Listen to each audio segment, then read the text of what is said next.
All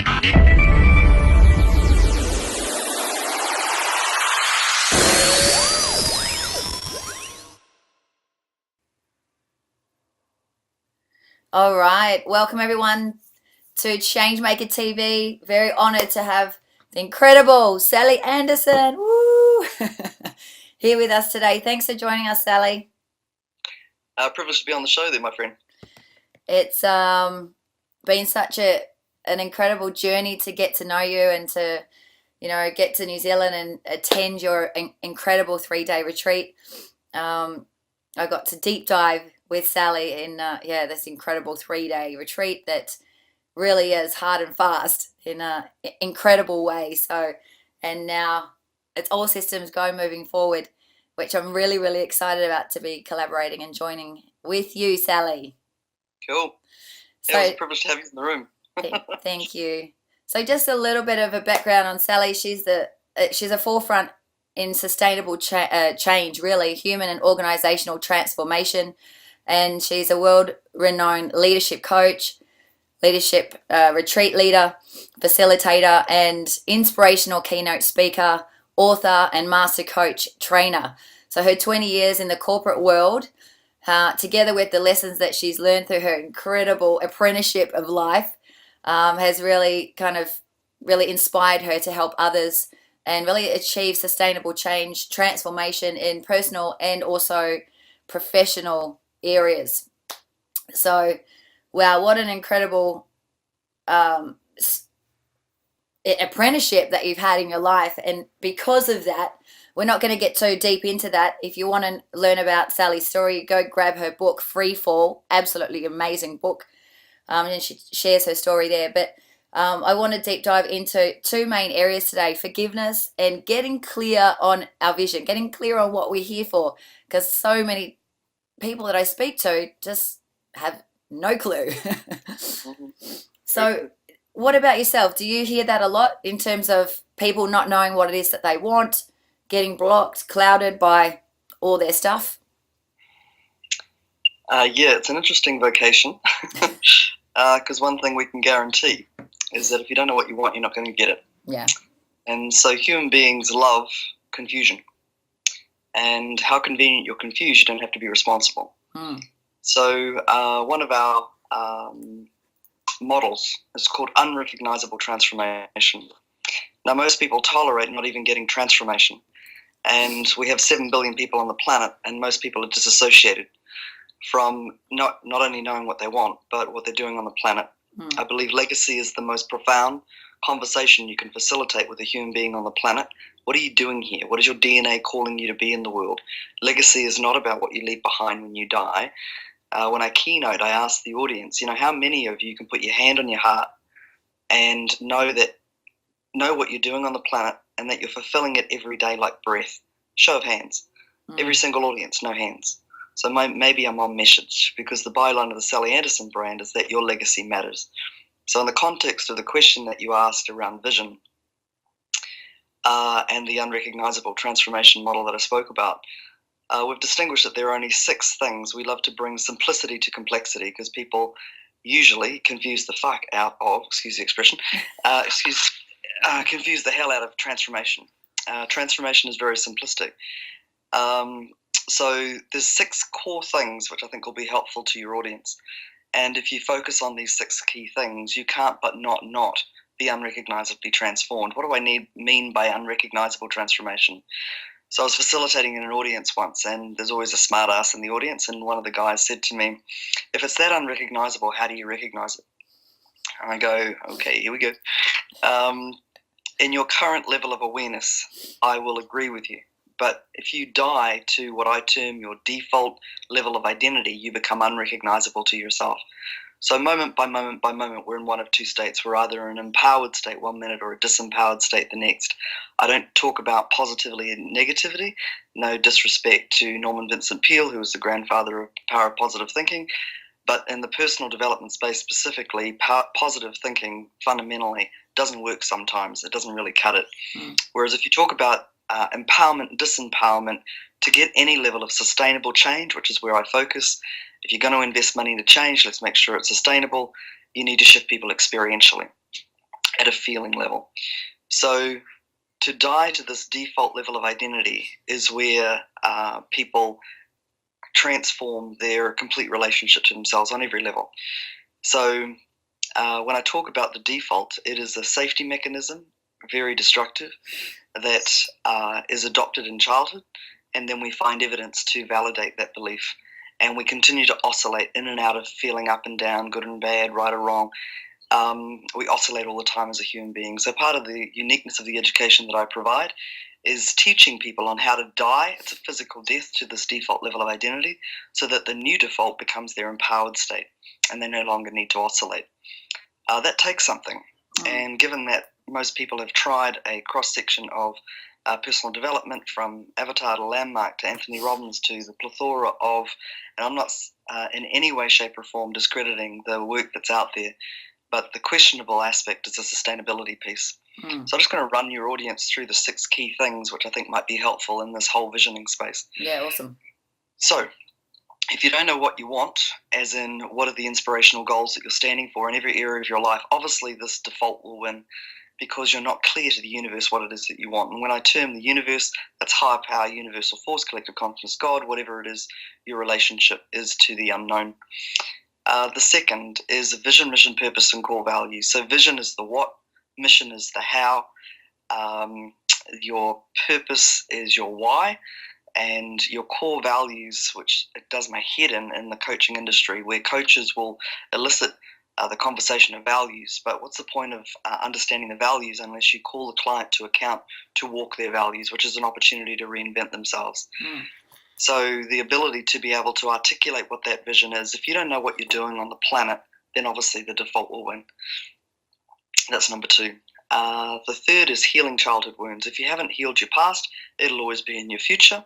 And there's not enough advocacy, I believe, in the coaching industry for healing and coaching together to get full reintegration. The fourth is completion with parents. If you have any unresolved mummy or daddy issues, then you'll always have difficulty in relationship. That also will have your default identity play out. And if you have an issue with either gender, you can normally track that back to the dysfunction within whatever your listening is of your parents. Freedom. Most people do not experience freedom 24/7. There's only 3 areas to look at if that is the case. Where are you not being responsible? Where are you out of integrity? Where are you not committed? Because it's a function of experiencing freedom, and freedom is a function of choice.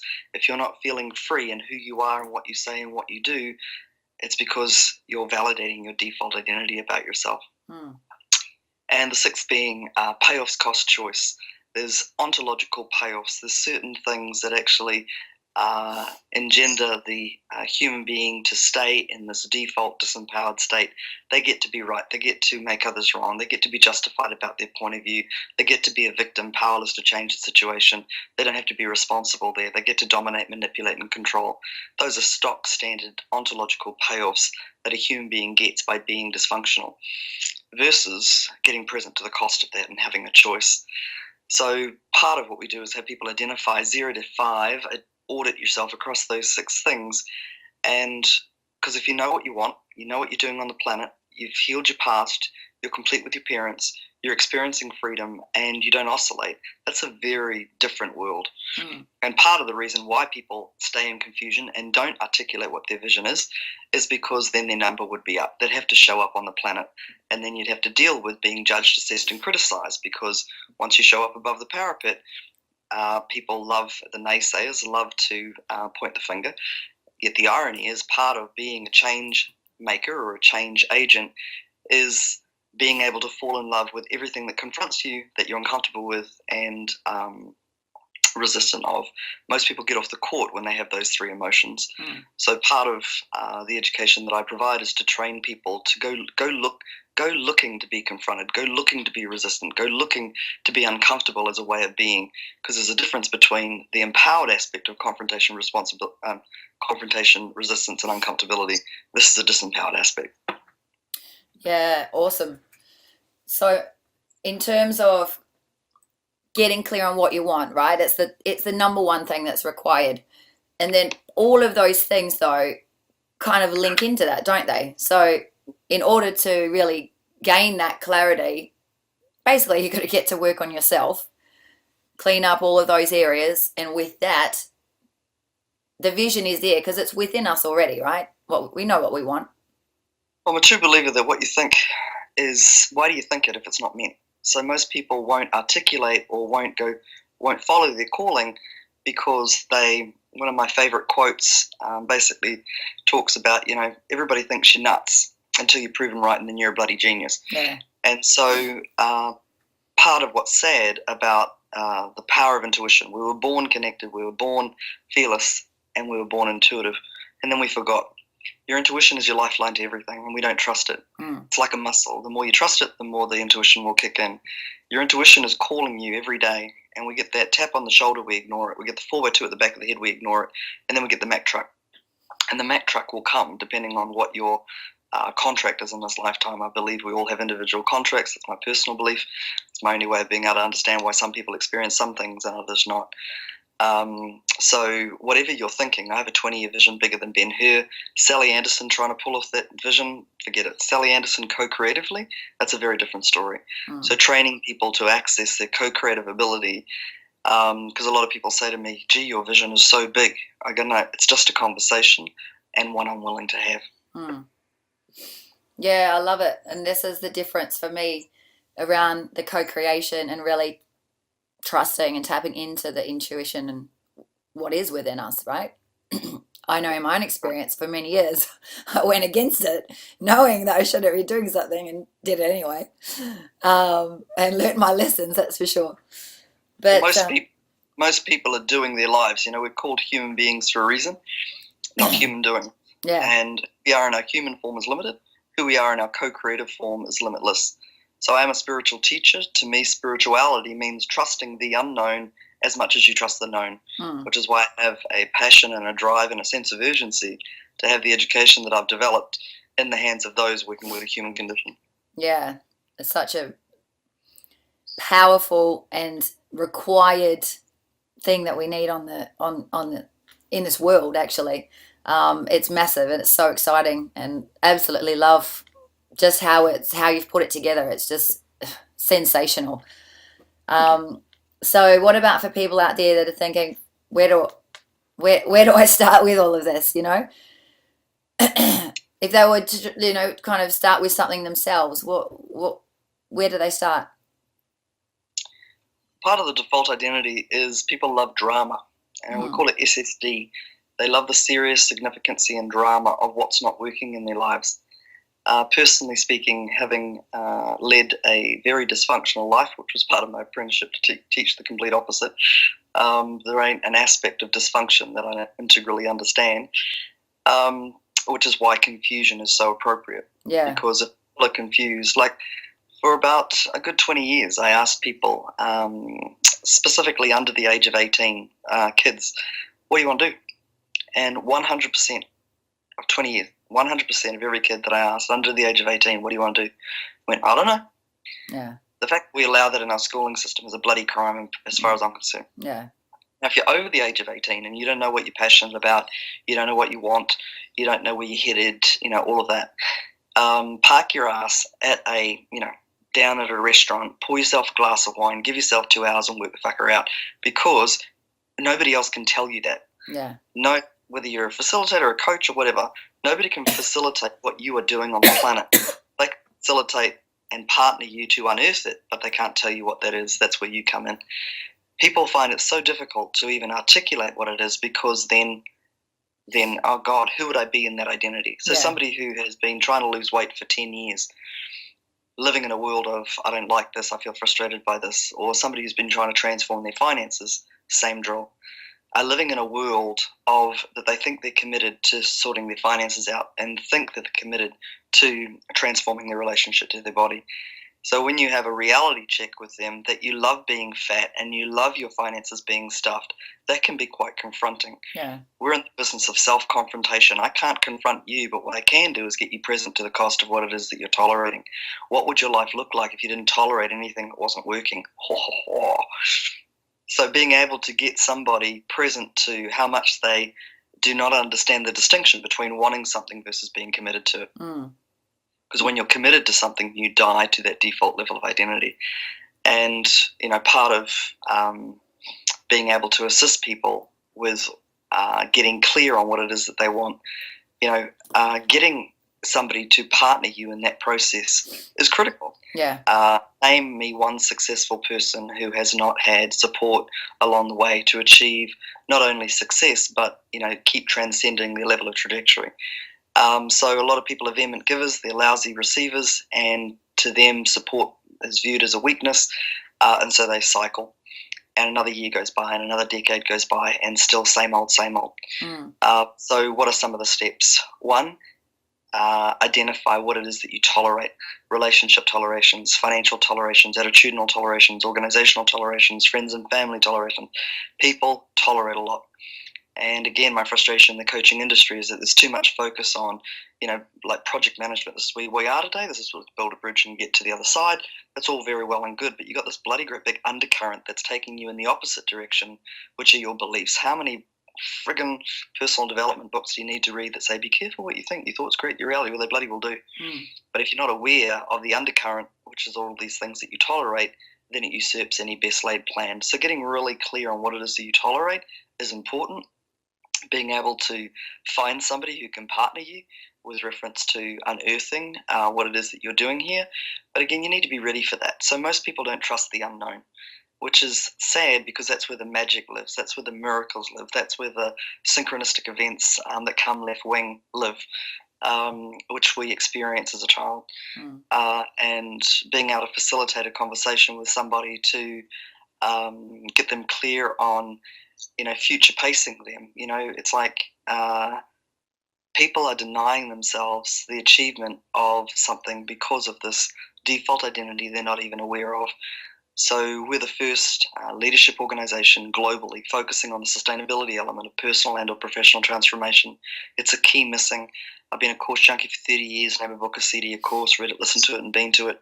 Always looked out of myself for the answers, but I found it difficult to sustain the change. I've cracked the code on how do you sustain change for life. And I believe it's your responsibility as a human being to evolve to your highest potential and then pay it forward for others. That's our ultimate responsibility. And I have a sense of urgency to wake as many people up as possible so that we can actually have others pay forward, and not only the achievement of their legacy in their lifetime, but also the achievement of other people unearthing what theirs are. Yeah, brilliant. So awesome. And I love it. I love the simplicity of, just park your ass down and go and spend some time and fucking think about it. Because we don't, right? Majority of people don't even do that. They don't take the time out for themselves to write stuff down or get it out. A lot of people like to abdicate responsibility and go and see a coach or a healer and expect them to sit there like a receptacle waiting for something to be done to them. Yeah. They don't live with a sense of urgency. Why are you waiting for your daughter to die, bankruptcy scare, redundancy, cancer, some manifestation of a Mack truck magnitude to get your sense of urgency about your life? And even when that Mack truck comes, people still will not get that sense of urgency. Yeah. We are so gifted. I've probably got about 40 summers left on average. I'm 52. That's a pretty sobering thought with reference to what it is in the time frame that you have. And we live with a lack of gratitude. No offense to those listening, but bugger me, you're great. You got 2 arms, you got 2 legs. There are many, many things. Would you like to sit down and listen to a few people that I listen to every day who do have a genuine problem? And I feel as though that lack of gratitude is rife within human nature. That our biggest addiction on the planet is dissatisfaction. Yeah. I've had the privilege of working with millionaires and billionaires. They're as dysfunctional as people who don't have what they have, thinking that when they get there, it's going to be better then in that place called there. Where is that place called there? How you going? I'm getting there. Where is that place? There's only the now moment, and you're never bloody well here, And the universe can't access you until you're in the now moment. It's all very well to live in the now moment. It's another thing to get. You have no frigging comprehension how powerful you are when you're connected, when you are operating from your co-creative ability. And being able to spend the rest of my life partnering people and understanding that is part of my mission. So exciting. All right, awesome. Loving it. I think you've given the listeners some really awesome things to go back and reflect on and actually get into action around. The next thing I wanted to just bring up is around something that you've done extremely well, and that I find that people in general find it very difficult to do, which is forgiveness. It's a great subject. Yeah. I've done a lot of research in this space because people do intellectual forgiveness, intellectual compassion versus experiential forgiveness or experiential compassion. So most people are focusing on the event or the happening or the perpetrators.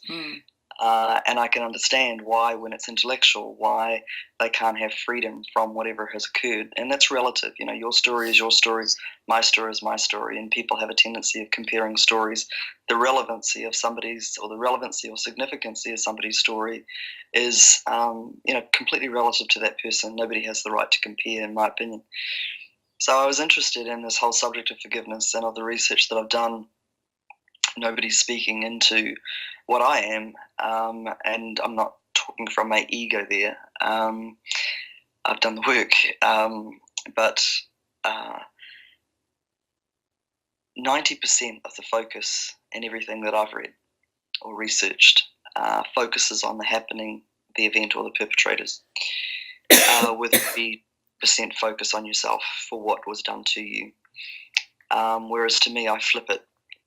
It's 10% the event, the happening, or the perpetrators, and 90% yourself for what you do to yourself. Yeah. Genuine experiential forgiveness starts and ends when you take the focus off the happening, the event, or the perpetrators, and you focus on yourself, because you have become your own worst perpetrator. I had an event when I was 15 years of age, and it was a 2-day event. I added a good 25 years of self-perpetration. I became worse than my perpetrators to myself. I did that. They didn't do that. So the forgiveness is of yourself, out of forgiving yourself. And that's the thing that when you think about the amount of people going to their graves who are so had by what happened to them, and I'm not undermining some of the shocking things that happen to people, and in the vocation that I'm in, I have the privilege to listen to those stories. That being said, being a victim to the day you die versus being empowered to the day you die are two different ways of living. And I had an incident, not that children are my target market, but I had an incident with an 11-year-old boy on Skype, and kind of very long story short, he was an incest victim. And in 1 hour, I was able to turn his life around, to have him see that the worst thing that ever happened to him is actually the best thing that ever happened to him, so that I'm not sitting in front of him at 31, 41, 51, him having dragged out decades of self-abuse out of the incident that occurred. The power of this education is infiltrative. Psychotherapy is a very long process and a deep process. Counselling, the dysfunctional aspect of counselling. I have an issue with somebody who's gone to see a counsellor for 10 years, dragging out their story, paying for the privilege. There comes a time when you've got to stop talking about the story and all the emotion that goes with it. So that's a very long process, but quite a shallow process. And then you have the rah-rah seminars, which are actually designed for you to go back. You get the shot of euphoria, you feel great for a while, and back into same old, same old. That is a short process, but still a shallow process. And where we position evolved leadership is that it is a deep process, but a short process. Yeah. Most people who are attracted to these 3-day retreats that I run have been there, done that. In the leadership space, most leaders will yawn if they hear, God, not another bloody leadership program. Or they've been there and done that with reference to personal development. So working with people who are already highly trained is my target market, because in 3 days, able to circumvent, only take 10 people. Usually there's between the ages of 30 and 60, there's normally 10, 20, 30 years of preconditioning. The ability to shift 300 years of preconditioning in 3 days in a sustainable way is extraordinary. That being said, it's like going to the gym. Anybody can go to the gym and get the results, but more often than not, a lot of people will buy the gym membership and not get their sorry ass to the gym. There are a lot of highly trained people walking on this planet who are not aware that they have a default identity. And that's not to say that they don't have a enjoyable life. However, they're unable to sustain the change. So in the area of forgiveness, you will never have freedom be, unless you truly understand the meaning of experiential forgiveness. And I believe that starts and ends with forgiving yourself, and that 90% of the focus is on yourself. That's a very different distinction to the majority of education out there in the area of forgiveness. Yeah, I agree wholeheartedly. And in terms of doing that, is it a process? Is it a decision where you say, you know, kind of like say, you know, hitting the effort switch and saying, you know, not another day? You know, could it be done like that? Someone just making the decision to say, not another day, I'm going to carry on, and put the blame on everybody else and myself, and torture myself, and just.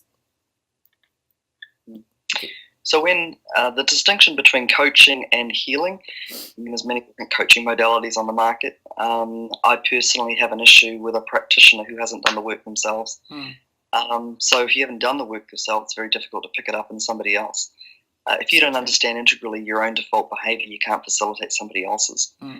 That's not discrediting coaching in the market. It's just that our focus is around the sustainability piece. Yeah. What is the point of investing in money into change unless it's sustainable, in my opinion?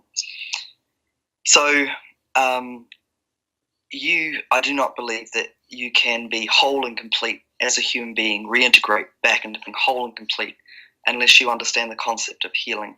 Now, I'm not undermining why healing has a lousy connotation out there in the market, and that it's misunderstood, because there are a lot of people out there that are unhealed trying to heal the unhealed, and that also I take issue with reference to being able to provide a level of excellence in the personal and professional development space. That it's your job as a practitioner to be as healed as you can be ongoingly, to be able to facilitate this with other people. So how does one get beyond their past? How does one have a breakthrough with their ability to forgive themselves? I do not personally believe it is possible in isolation. And that's genuine. You can manage it, you can coordinate yourself around it, but to have complete and utter freedom from it, it cannot occur, in my opinion. It's only my opinion, based on my own experience and those that have had the privilege to coach, without effective healing. So at Evolve Leadership, we associate ourselves with the best of the best in the healing space, a cross-section of different modalities. There are a cross-section of different modalities in the healing space. Sometimes body work for someone is powerful. Sometimes the spoken word is powerful. Identifying the right healer to work with is important in that journey to come home, as I would call it. So there's not enough focus, I believe, in the coaching industry for both the coach and the client to be advocates for healing and coaching together to get full reintegration. How do you know the difference between coaching and healing? When the person is still speaking from the wound, when the person is still impacted by their past, it means that they're unhealed. So I meet a lot of people who've done a shitload of healing, but they're still talking from the wound. So from my perspective, I can hear it in the language. I'm a dangerous woman to talk to. I'm a linguistic, intuitive coach. I listen to the language. I coach to cause, not symptom. You can always hear it in the language, which can frustrate the bejesus out of people because they think they've done the work, they've spent the money. But here's the deal. If you're still speaking from the wound, you haven't healed your past.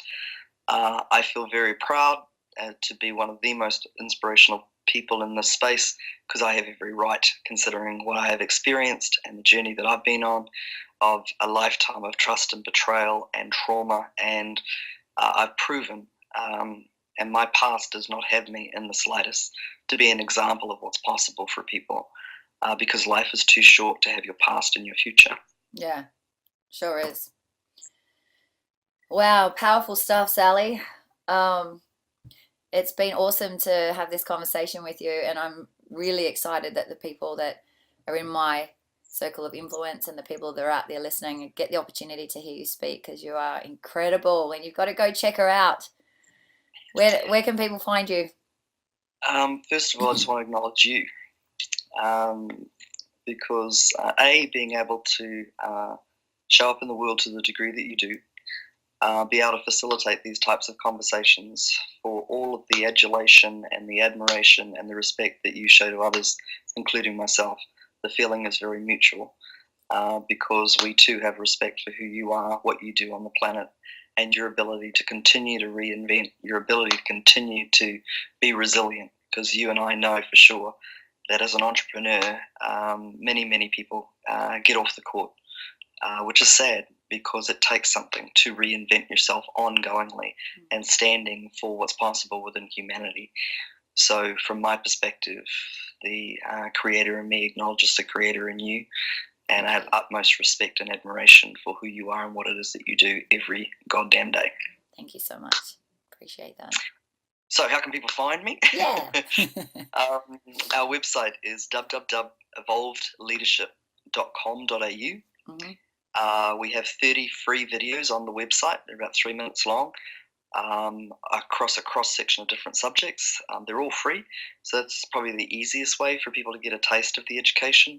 Yeah. I've written 2 books, The Freefall, Living Life Beyond the Edge, and also my latest book is called The Co-Creative Age, The Next Evolutionary Phase in Leadership. Most of the information is on the website. I write a leadership blog and a personal empowerment blog. It's also free on the website. So that would be the best conduit for people to go and check us out. Great. Go and check them out, her team out. They're incredible, amazing. And yeah, it's just, and Curtis has just been able to experience the retreat as well. And seeing the transformation in him has just been wonderful. You're both a very powerhouse couple, and it's completely to be able to contribute to you both. Thank you so much, Sally. I really appreciate your time, because I know how busy you are. And we'll talk soon. Cool bananas. Thanks, guys. All the best. Thank you.